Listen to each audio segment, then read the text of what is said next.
Hello everyone. As the calendar turns, we are reminded that in October, we have Fire Prevention Week.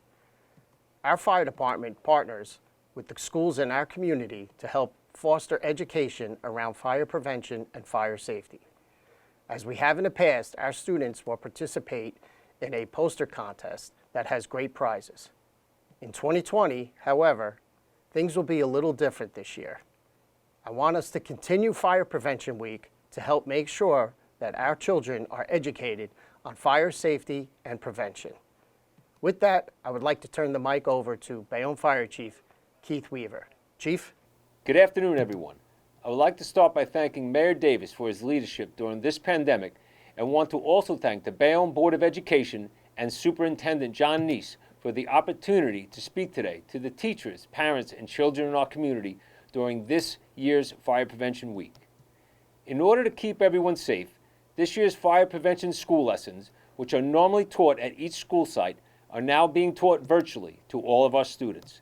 The video lesson you're about to view offers fire safety tips to keep our children safe. And to all of our children, please pay attention to our firefighters during these videos. Remember the information that is being taught and remind your parents to always have a working smoke alarm and carbon monoxide detector in your home and always plan 2 ways out of your home in the event of emergency. Remind your parents to also take a minute after viewing this video to test your smoke alarms and carbon monoxide detectors. Make sure these devices work as they are proven lifesavers. Preventing fires is a community effort, so let's all work together and keep everyone safe and Bayonne strong. Look out for information about our poster contest coming soon. Thank you and be safe. Hi, my name's Tim Lynch and I'm a firefighter, fire investigator, and a fire inspector with the Bayonne Fire Department. Now I'm here to talk to you today about fire prevention and fire safety. Now I know most of you have met with firefighter Marky, and you've done detectors and meeting places, and he showed you all the basics.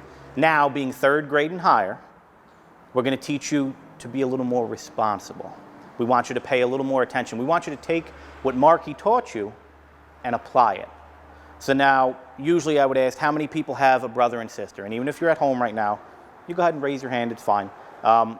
If you have a brother and sister, obviously you care about them.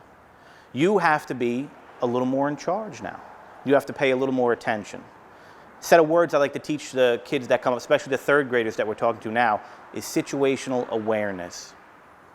Almost all of you are sitting in front of a laptop, a tablet, a TV, something right now. Are you paying attention to everything else that's going on? Do you hear a chirp in the background that may be from a detector, like firefighter Marky taught you if you hear the chirp? We want you to be able to take everything we taught you and apply it. You have to take care of everyone in your house. Sometimes mom and dad or grandma and grandpa or your aunts and uncles are too busy to notice things. Now, you guys know when to change the batteries. Marky taught you that. The new detectors we have don't even need batteries. You guys know that if you smell a little smoke or if you smell something that smells like it's burning, to pay attention to it. Again, situational awareness. We want you to be there when maybe someone else isn't paying attention. If you hear a chirp, you know to do something. If you smell something, you know to do something. How many people, obviously almost all of you have cell phones, how many people have walked into something because they were on their cell phone? Or maybe even dropped their cell phone on their face when they were laying down in bed? Is that being very situationally aware? Obviously not.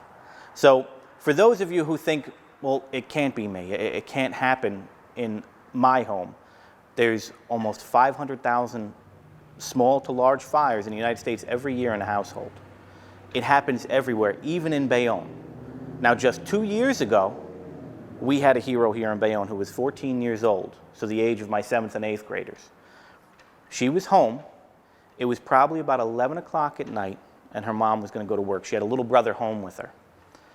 She smelt what she thought was a burning smell, or maybe like a barbecue. She told her mom. Her mom said, pay attention to it.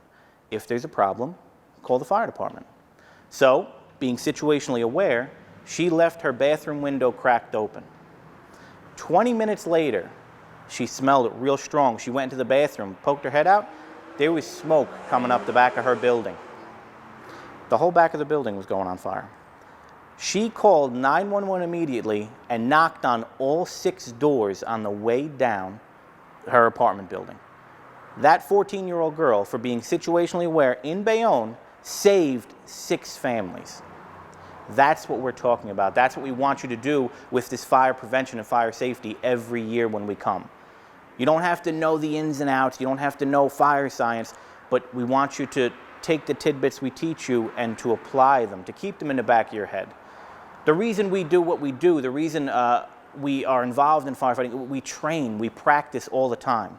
How many of you play sports or dance or draw or even play video games? How do you get better at it? You practice. You practice all the time just to get better at what you do. That's what we do. That's what we want you to do with fire safety and prevention. Now, you know about your detectors, you know about your batteries, you know about your escape plans and your meeting plans.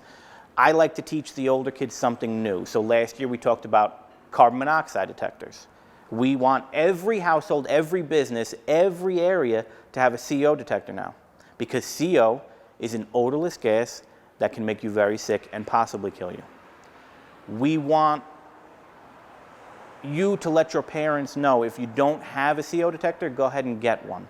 Every household needs to have one now. And we want them in the basement. We want them between areas that sleep. We want them in a back stairwell. We try to get every child involved to make sure that their house is safe. And now, aside from the CO detectors this year, one of the things I want to talk about, obviously, because coronavirus going on, we're home a lot. How many things are you charging in your home?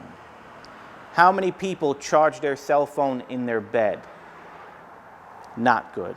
How many people use the original charger that came with their cell phone or their laptop or their tablet?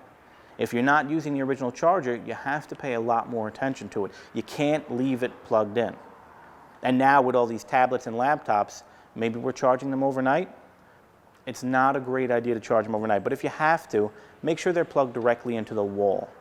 We just want everybody during this time to be as safe as they can be. We understand a lot more electronics are being used. We understand that you're charging things more, but again, situational awareness. You know everything we need to do. You know about everything firefighter Marky taught you. We want you to take it a step further. We want you to protect your household. We want you to protect everyone in your household. So we talked about everything Marky already told you. You already know that. We talked about CO detectors, and then new this year because of coronavirus, we talked about everything we're charging. We just want you to be as safe as you can be. It's unfortunate that I have to speak to you this way this year. I miss going to the schools, and I really cannot wait until I get back into the schools and speak to you again. Thank you. Stay safe.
Hello everyone, my name is Sean Boyle, and as the fire official for the City of Bayonne, I'd like to thank you for your time and attention in viewing our presentations today. I'd also like to remind you to please participate in our fire prevention poster contest. Details are available at your local school, and this year's theme includes serving up fire safety in the kitchen. In closing, I wish only the best for you and your family in these challenging times, and may you all be well. Thank you.